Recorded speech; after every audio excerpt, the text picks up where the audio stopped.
Good evening, it's February 22nd, 2022. I am Bill and you're doing things with Bill. Tonight we're going to talk about getting rid of material items. But before we do that, let's go over to Bill to find out the current weight loss update. Thank you, Bill. No, thank you, Bill. Thank you. So I started out the week at 298.2. And I weighed in this morning at a whopping 300 pounds. I gained a couple of pounds. I know, I'm supposed to be going the other direction, but it's a hard start. I blame the Chinese food. I blame the potato chips. I know it's all my fault. So I am slowly shifting gears. Tune in next week. We'll see if my number goes down. Hopefully it will be going down. So thank you all. This has been your weekly weight loss update. Thank you, Bill, for that information. All right, so let's get back to getting rid of material items. In the process of moving from one room to the other, we came across things that we forgot we had. And if we didn't know we had it, why do we need it? So my wife has been doing a really good job of getting rid of the stuff that we found. Now, some of the stuff we've known we've had, and some of the stuff we've thought about, oh, well, we don't really need this anymore. So now's the time to actually, let's get rid of it. Usually you reserve getting rid of your stuff prior to moving. Well, we're not moving, but we are tired of having so much just clutter. So there is a clutter expert, or clutter reduction expert. Her name is Marie Kondo, and she's got a concept of reorganizing your life. So you look at an item, you think, does this item bring me joy? If it doesn't bring you joy, then you get rid of it and you move on to the next item.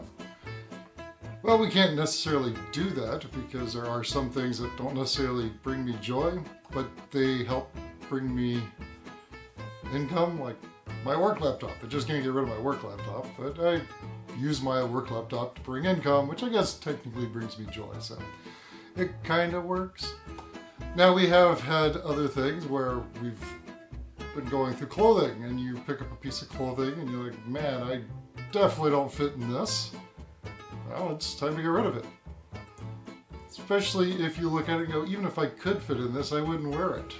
Because you do eventually grow out of certain styles, although some come back, some never really do.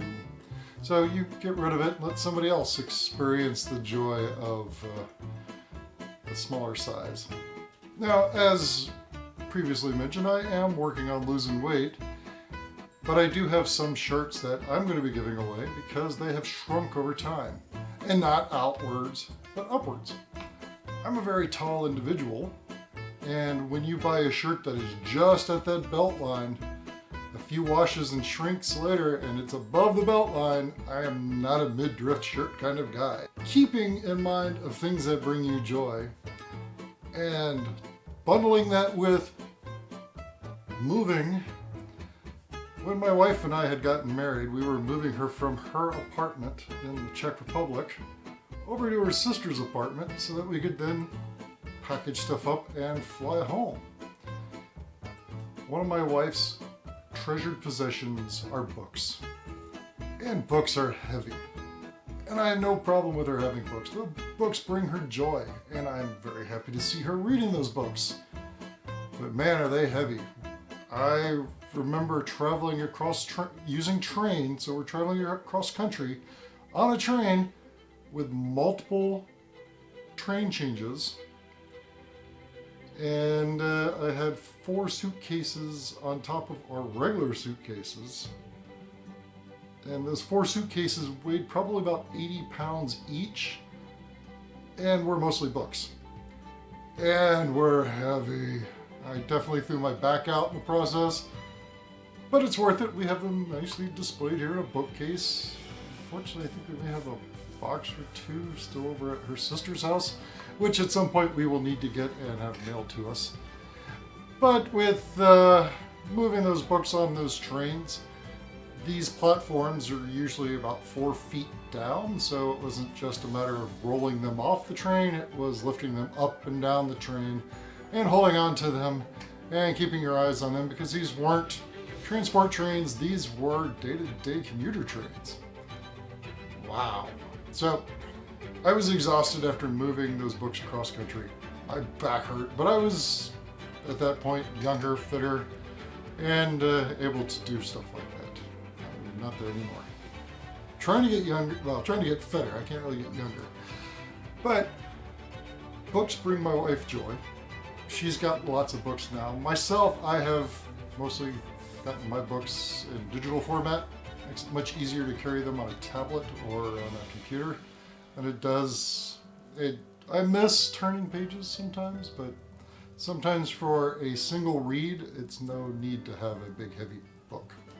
So as we have moved into the new office, I have ordered the lighting system. So right now the lights are kind of flat, not really overly performing. I got bulbs in random locations.